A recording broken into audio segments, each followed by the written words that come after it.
Okay.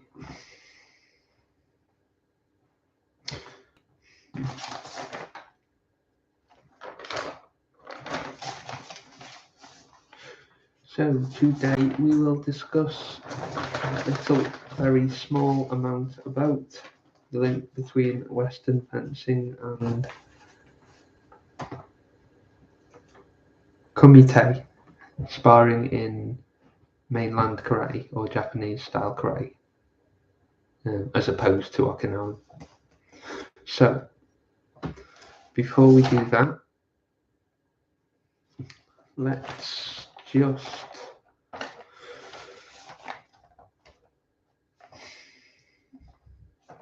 cover a couple of nomenclatures. So the idea that it's a modern concept to have things in a very rigid category in the WMA sphere might be partly true. So,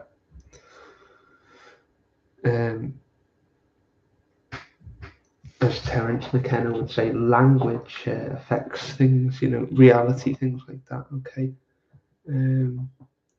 What in another podcast I called Western Direction Control is a kind of a language phenomenon in a sense, right? So let me get this down a bit.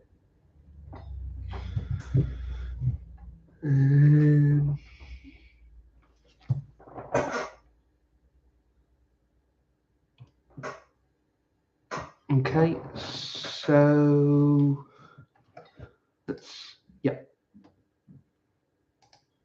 right.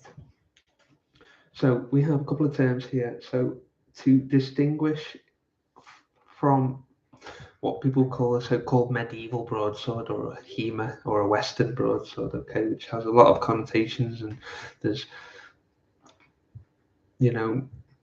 late Dark Age kind of broadsword or a medieval broadsword. There's so many, not just interpretations, but there's certain cultures or bubbles of WMA that would resist and say that doesn't fit, this definition of broadsword, therefore I'm gonna, sort of go off on one as it were, right? Maybe that happens, so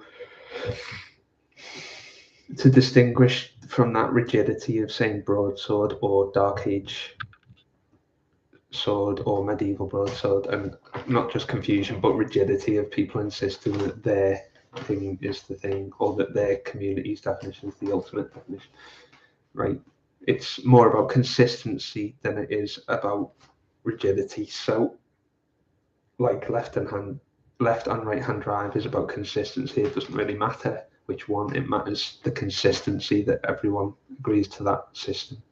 So it's the consistency, not necessarily the thing in itself. So having said that, to distinguish from, again, the rigidity, not just rigidity, but sort of confusion and things of the word broadsword, which, if I gave an example of one off the top of my head, then, certain WMA spheres will go, that's not a broadsword. So I will say broad blade, so to invent my own nomenclature and to distinguish and to invent a, not so much new classification, but a sort of naming concept or naming, a bit like Oki shot, but my own specific version of Oki shot, okay, my own personal equivalent, if we like, okay. Broad blade, anything wide bladed, okay.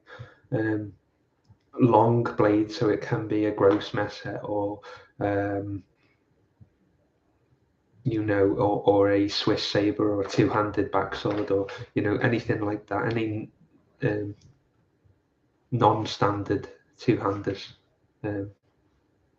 okay, or non-mainstream or unorthodox two-handed Western swords. So we've got long blade as opposed to long sword, broad blade as opposed to broadsword, short blade as opposed to short sword. Okay, so it just distances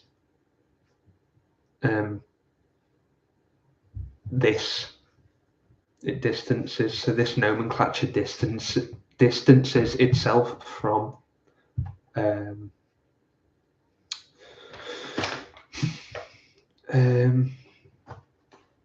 I don't know, certain discussions or certain disagreements or very chaotic interpretations. It's going to distance itself from that. So I'm saying, right, it's instead of calling it broadsword, I'm calling it broad blade, and then it's, you know, this type of thing, or this rough general bubble of width, blade width, or blade massiveness, stockiness, right? So it's just in this rough general area, okay? Just like the other podcast with the mentioning of the Wing Chun chop. Yeah, it's just a sort of rough, what's the word? Common sense, a rough, general kind of common sense approach, a straightforward, streamlined approach, rather than getting so nitpicky that it's so nitpicky that you can't actually move. It's just decimal places like pi for constant, you know, non-stopness, constant over the top kind of thing. So again, broad blade, long blade, and short blade. So as opposed to short sword, long sword, and broadsword, yeah, it just avoids confusion and argumentativeness. It avoids all that because it's just, okay, this is the new way. You keep your way of saying it. This is this way of saying it. Okay, and in this way, then it avoids argumentation, you know, or negative chaos, things like that. Yeah. So broad blade, long blade, short blade. Broad blades probably broad blade and long blade are quite useful terms, definitely, because as I say, they can encompass various kind of things, not just this very specific thing, long sword or whatever, which, you know, again, is even discussion about that, like his hand and a half sword, long sword, and then there's, again, it gets so finely detailed in so many decimal places that it's just like a psychological straitjacket where you can't kind of move from that. So having a sort of firm definition can be good, but having it so pedantic or rigid that you can't move, I don't know, is helpful. So yeah, just rewind it and replay the couple of bits where I say, as I say, those three, you know, broad blade, long blade, short blade, instead of short sword, long sword, broadsword, and also that's really it for nomenclature for that time. That's it, really. So I can start to move on. So we'll get to the Western fencing in a minute.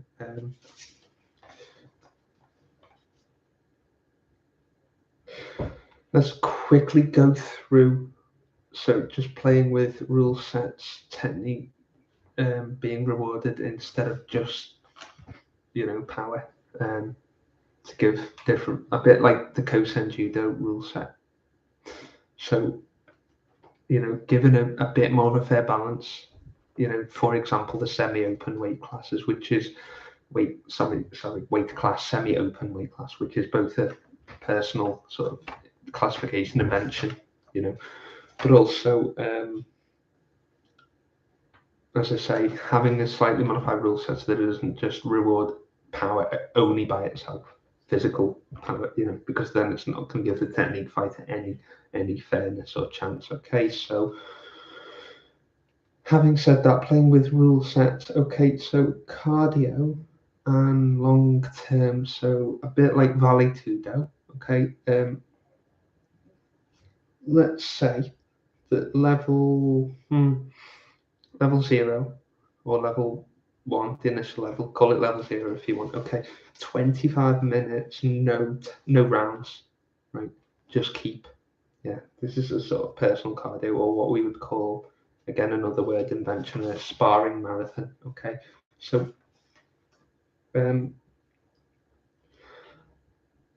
let's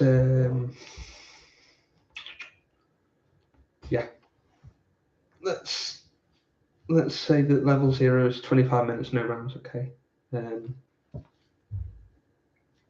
don't know, one fighter per minute or per, I don't know. I mean, 25 and 8 minutes and a third each. So maybe 3 fighters or one per 5 minutes. I don't know. That would be 5. I don't know. It can be carved up. It's not really. It doesn't really matter how it's done. 3 might be a good number because 3 is a good solid kind of basic number there. So yeah, 3 with 8 and a third minutes each, or 5 people with 5 minutes each. Right. Doesn't really matter which necessarily, but the person who's doing the sparring marathon, the person who's actually staying in it, in the mat ring or mat area, the person who's staying on that no-gi, whatever, groundwork or niwaza, they're gonna do that 25 minutes kind of thing. So regardless as well, it's not a winner stays on one. It is just a pure sort of cardio endurance sparring marathon. So it's, even if they get tapped out, they still stay, because it's more of a long-term endurance thing than it is a winner stays on. That's a separate classification, and that's okay. But that's not what this is talking about. This is, yeah, so the first level 0, and then the level after that, level 1, or the second, whatever we call it. So after the initial 25 minutes, the second section is 40 minutes, 40 to 45. Right, again, no rounds. Then after that, 1 hour 0 minutes, 1 hour and 0 perhaps, or maybe 105, just anywhere 59 minutes to 105, just around the 1 hour mark. Again, doesn't have to be ultra rigid, just around that sort of general mark. Okay. The next one after that, so level 3/4, is going to be 1.5 hours. So that's going to be 60, 90, what people will call 90 minutes. Okay, 1.5 hours. No rounds, but again, this is a sparring marathon, not a winner stays on. So it's more of a endurance thing, and again, it's what it says. It's a sparring marathon, so it's like a running marathon. It's an endurance, and it's a long-term thing. So it's a low density long-term, not what you would see in a lot in stand-up, especially in the early rounds, whether it's Western boxing or Ludo throws, where the big power fighter uses all the very high density short burst of big power and strength to do the punch or the throw. Right, that's a very high density approach, which is fine for what it does, but this is not that approach. This is a low density, very long drawn out approach, like a marathon. So the big power style in the early rounds, the high density, that would be your sprinters analogy, and this second one that I'm talking about will be a marathon analogy. Okay, so yeah, say level A is 25 minutes, level B 40 to 45, and then level C/D will be 1 hour 0 minutes, and then finally 1.5 hours, aka 90 minutes. Okay, no rounds, and no what's the word? I'm not going to say no bias drills, because I think the nomenclature's off on that. It's vague and hard to understand. So what I'm going to say is no over rewarding power. So no rule set of like power bias where it's like you've got to attack kind of thing. So let the person possibly, I'm not a practitioner, but from what I possibly understand, maybe like a BJJ mindset, or maybe a gi BJJ as opposed to no gi, because again, I'm not sure, because I'm not a practitioner of those systems. But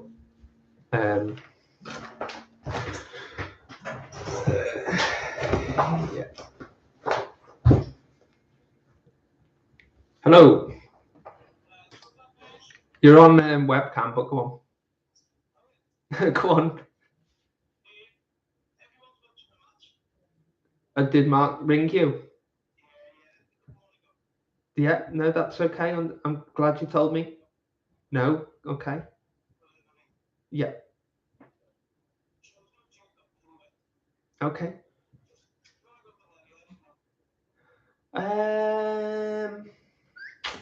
I think I'm all right, Liv. Thank you. Hello, Dennis. All right, thanks for telling me. I think I'll give it a miss on the pub, but if you go, have a nice time and a nice drink. But thanks for letting me know and enjoy your walk with your dog. Yeah, bye.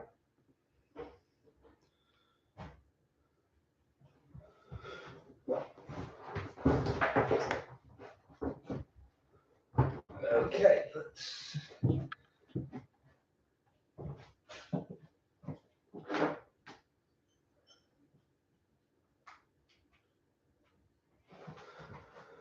Have another go. Let's have another go.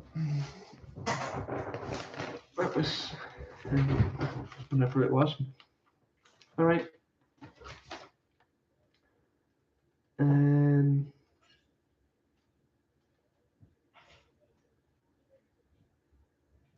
Yes. Let's say 4 levels. So level A, 25 minutes. Level B, 40/45. Level C will be 1 hour 0 minutes. Then 1.5 hours. Again, no power bias within the rule set. Allow the person to rest for 4, 5, 6 minutes in a no-gi clinch or a seatbelt. Allow for low density stylists. Allow for that. Yeah. So that's a sparring marathon. Can also be done stand-up HEMA with that system.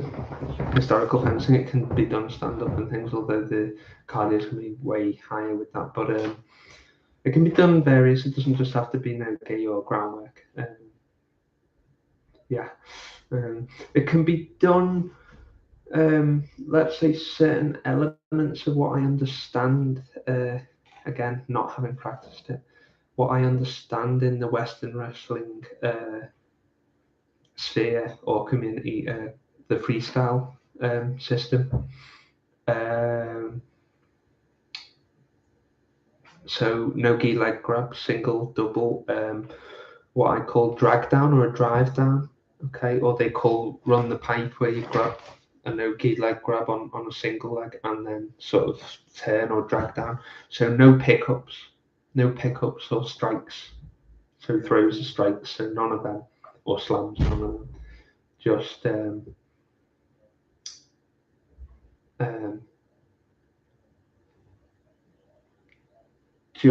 have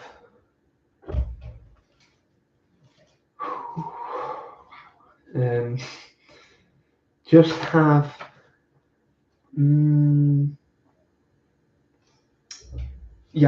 just have drag downs, drive downs, things like that, and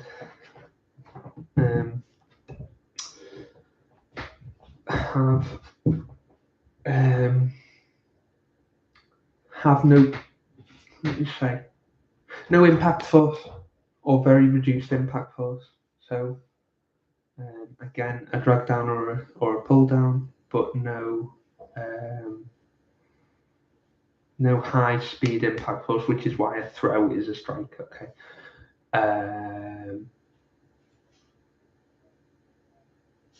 So you may be able to do this sparring marathon with the stand up with that proviso. Yes. That, as I say, sort of drag downs or drive downs with a single or a double, but no big up and down. Sort of impact force. So that's a strike, and that causes danger and things. So again, stand up with that sort of proviso. What I would distinguish takedowns from throws as a sort of slow grind or drag versus a big impact. So the slow style, that kind of approach to a stand-up sparring marathon would be an interesting investigation to look at. So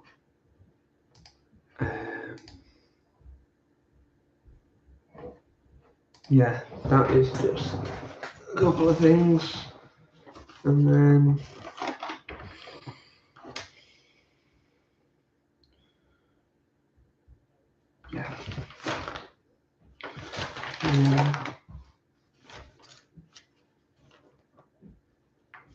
Western fencing is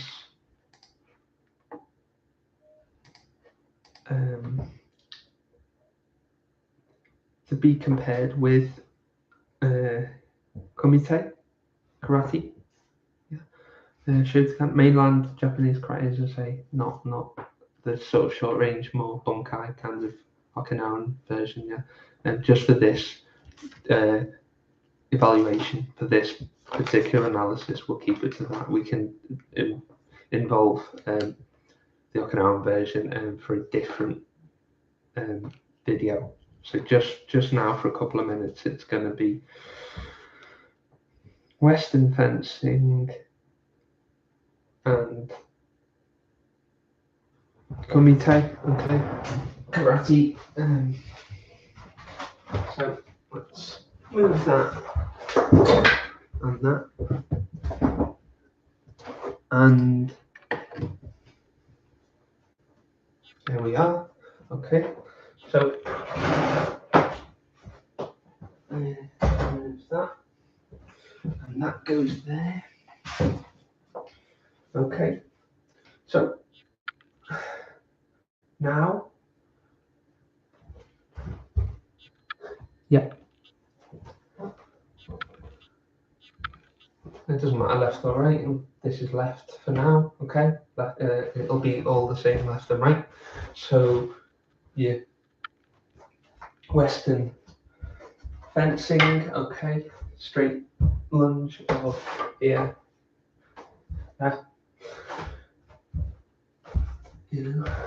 Yeah, right.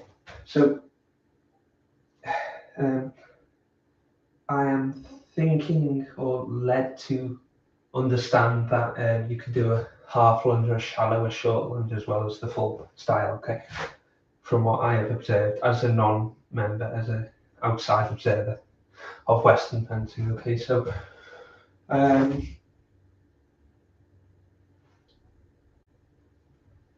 you got your straight lunge, half or full. I think again, from what I understand, in my limited knowledge of it, this is to be compared with Kizami and specifically Gakuzuki play within Kumite. So got that in and out footwork. Again, the problem is a very putting yourself in a bit of an not off balance, but a bit of a locked in position where if you're locked into that specific positioning, then the recovery can be problematic and a bit of an issue. So that again, it can be like a bit of a workout for the power or the flexibility side on the leg thing.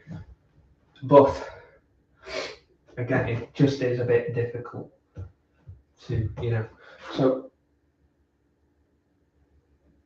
you've got Kazamazuki as well. Okay. Yeah. So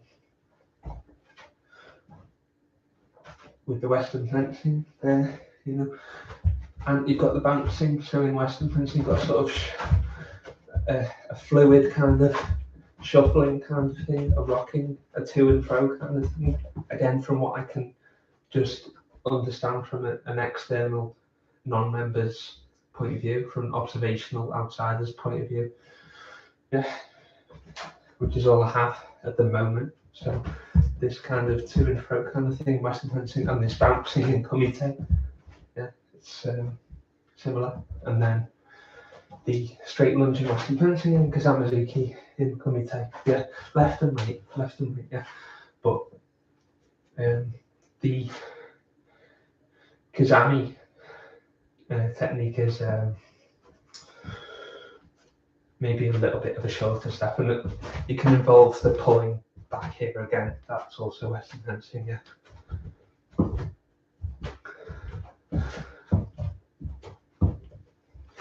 So better to do sometimes, which is the problem with these big one-offs, which is a very specialized sporting context. Okay, gathering steps in WMA maybe more practical. Spanish Destreza Rapier does this. Okay, so more shuffling, kind of working your way in gradually than this one off. Now, if you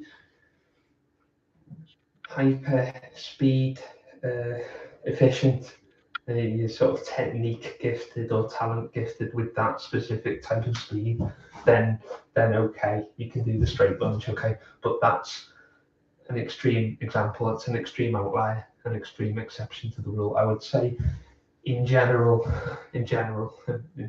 cases, it's going to be harder to recover from this big one-off movement than it is from these shuffling things. Yeah. So yeah, it probably comes from quite a specialized environment, from maybe a dueling or a sporting, sport combat kind of thing. But the kind of that is not.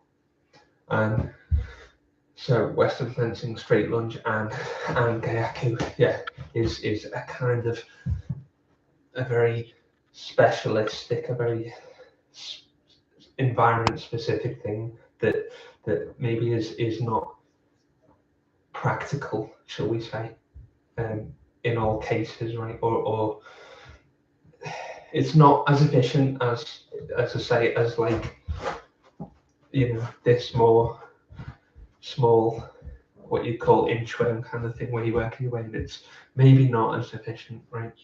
It has its place, but it's the same mindset, not the same movement, but it is the same mindset also to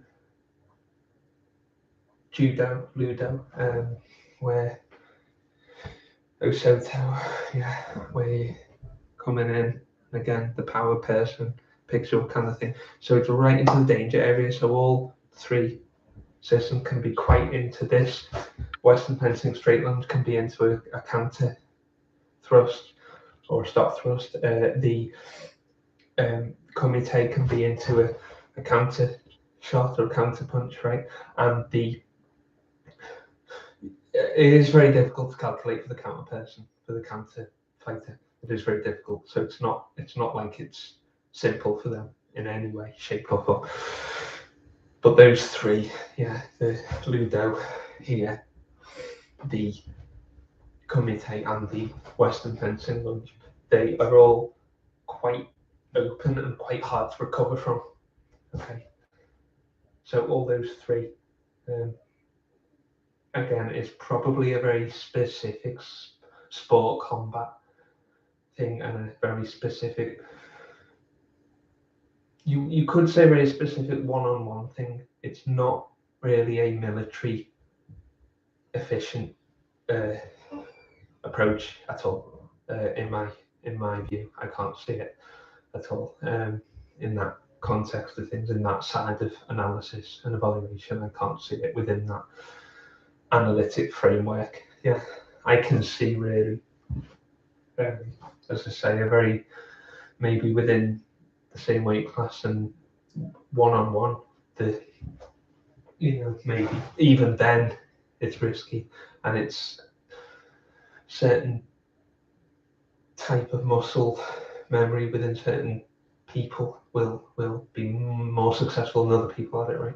certain people will be more talented at that movement, in my view. So it's quite risky, as I say, whether you're moving in and you can't quite recover from that lunge, whether it's Kumite or Western fencing, or whether you're turning against the Yanagi, you've given up, an opening perhaps, or a back take. So by sort of risking, it's not an efficient mindset. It is probably a very environment specific mindset and very specific to sport combat, but not military efficiency.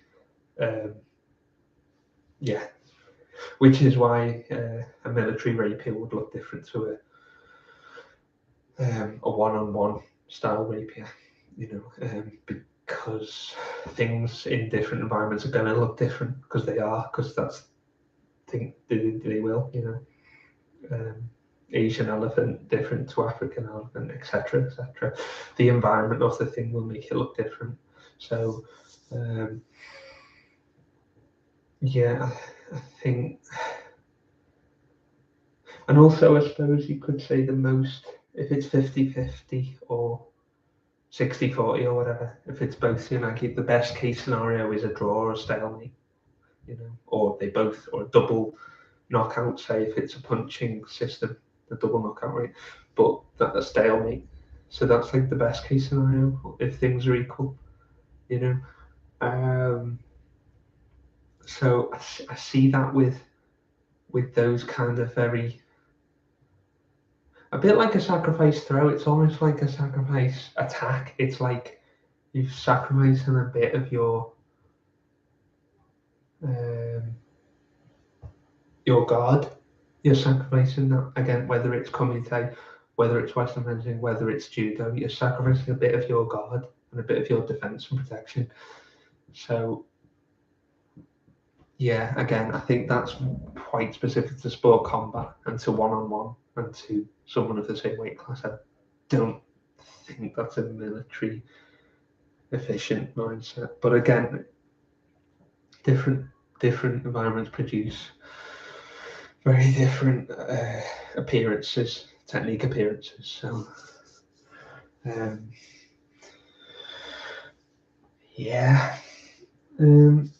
so that really just is a very short-term commentary on the similarity between Western fencing and Kumite in Japanese karate or mainland karate.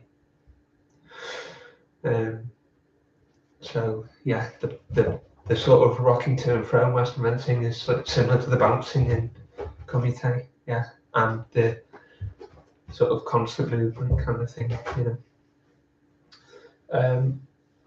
So that's what makes them similar. Obviously, it's not the exact same style, and I'm not saying they are, but these are linking patterns within thought process, the things that link them. So yeah, they can be linked that way. But I think if it was to be more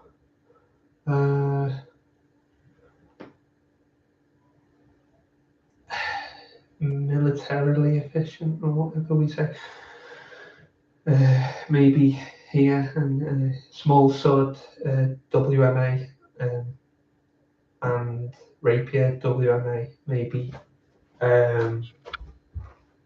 here the offhand, because of the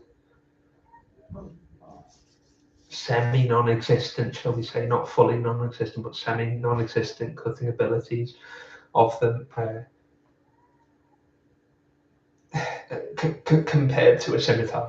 It's not going to cut here right through, kind of thing. So you can grab in the synthetic sword blade, synthetic blade, whatever you call it.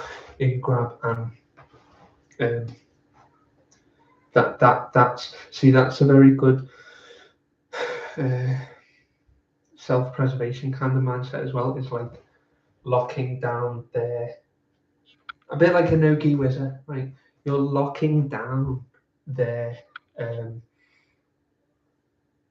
attacking tool, right? You're locking it down. So as I say, this can be done, no gi or gi. It can be done with a whizzer right here and really lock it down, and almost not quite an armbar, but like half an armbar where you really grind to the tricep. So again, it's quite a safety kind of thing, a bit like again a Thai clinch, a no gi clinch on the neck here, or a single collar tie in Western wrestling, no gi neck grab here.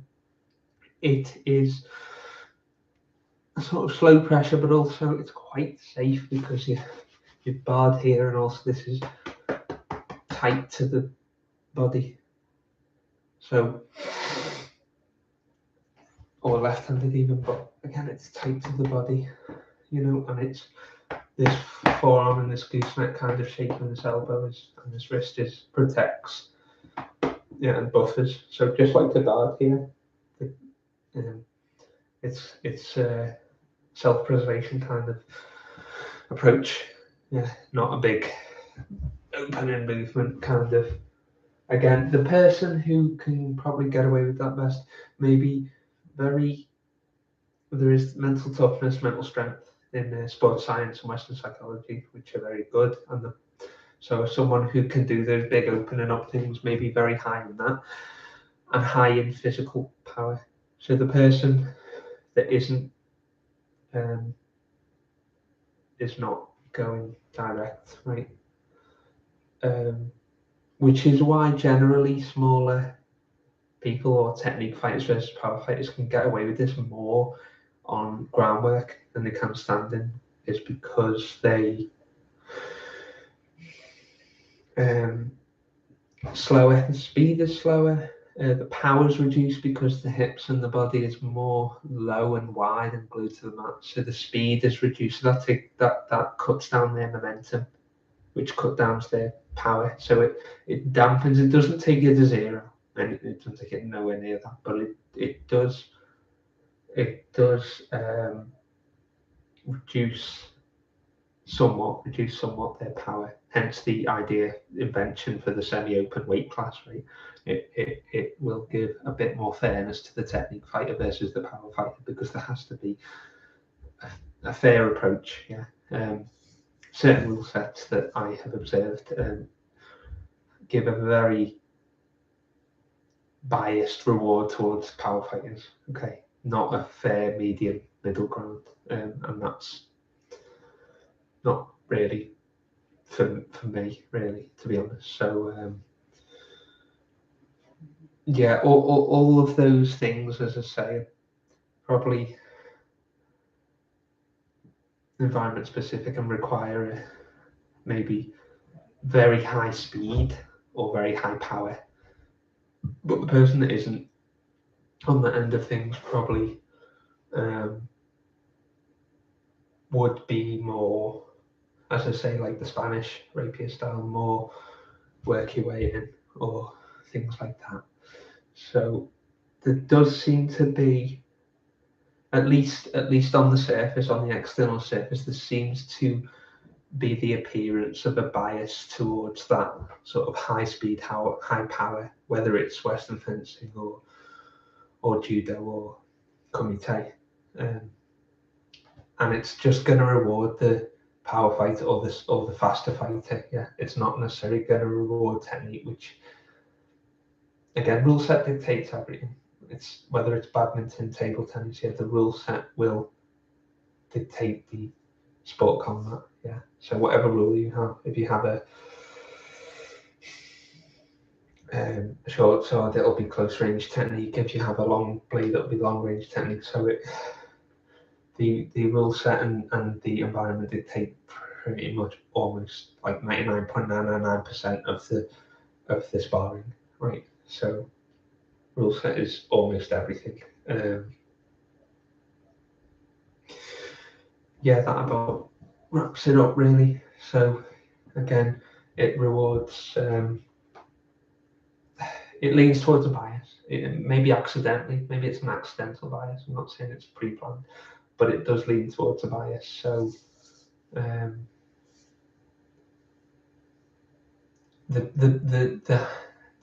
so for 1 minute, let's just say the Kumite, the high speed person will probably, unless you're very good at like sports psychology and things, okay, you can intimidate, you can do feints, things like that. Yeah. But really, it does reward a high speed fighter, and it punishes someone who isn't as high speed. Yeah. Or Ludo Osotogari would reward again the pull in way would reward. I know people say it doesn't, but in general, it does reward the power fighter, right, and punish the technical fighter. So I think that, and a compensation for that is that 90% of Ludo throws are sacrifice throws, even the ones that have a standing version, Sianaki and Osotogari in Ludo throws 90% tournament style is sacrifice. So it's for Uchimata, Osotogari, Sianaki, right? They all fall into it 90% of the time. Not there are standard throws, but 90% of the time they fall into it, because even if the person's got huge giant hands, like gorilla sized hands, and they're really powerful in the hands, but not so much the legs, they can the hands are still going to find it difficult to compete with someone's entire body weight. Yeah, so like um, the drop throw is more safe because you've lowered yourself to the ground, so you're not going to get any impact force because you've controlled your own descending throw, and then also you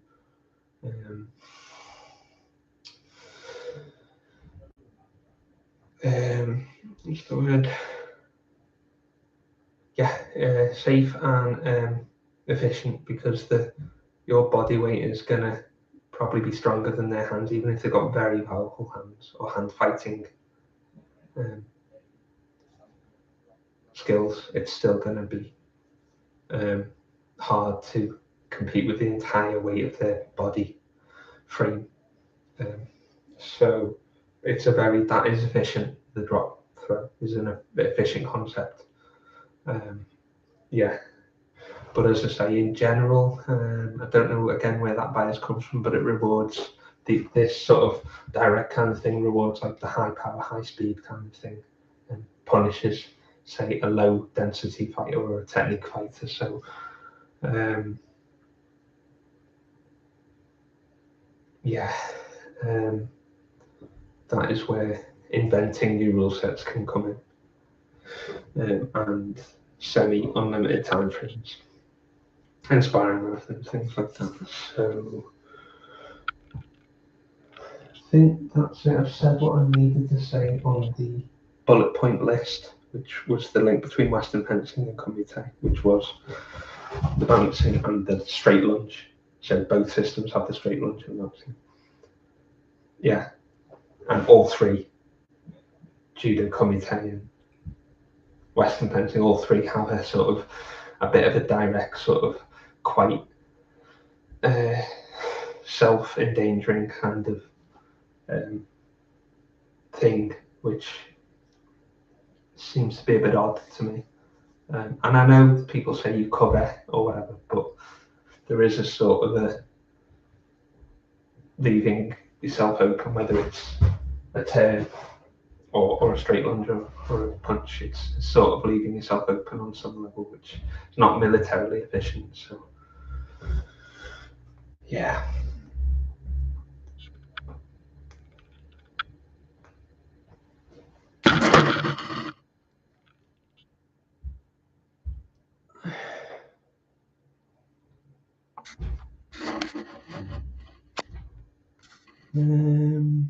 It was okay.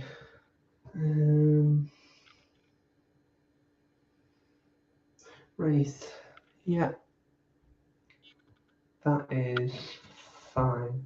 I will have to edit, but that's all part and parcel of the whole occupational endeavour. So, yeah.